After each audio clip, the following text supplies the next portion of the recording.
নড়াইল জেলার সদর উপজেলার সর্বস্তরের সুধীজন বীর মুক্তিযোদ্ধা এবং সরকারি দপ্তরের কর্মকর্তাগণের সাথে নবাগত জেলা প্রশাসকের মতবিনিময় সভা অনুষ্ঠিত হয়েছে। ৩০ নভেম্বর রবিবার সদর উপজেলা পরিষদের আয়োজনে পরিষদ অডিটোরিয়ামে সভাটি অনুষ্ঠিত হয়। উপজেলার সার্বিক উন্নয়ন, আইন শৃঙ্খলা পরিস্থিতি এবং জনকল্যাণমূলক কার্যক্রম জোরদার করার লক্ষ্যে এই সভার আয়োজন করা হয়। এই মতবিনিময় সভায় প্রধান অতিথি হিসেবে উপস্থিত ছিলেন নড়াইলের জেলা প্রশাসক ও বিজ্ঞ জেলা magistrate doctor Mohammad Abdul Salam.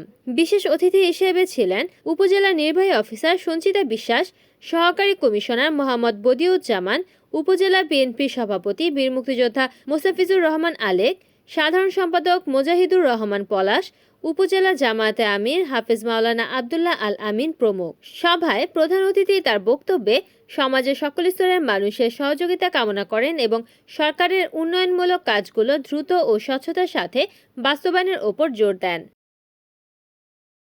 Report করেছেন নড়াইল প্রতিনিধি নুরুন্নবী সামদানি, NN টিভি।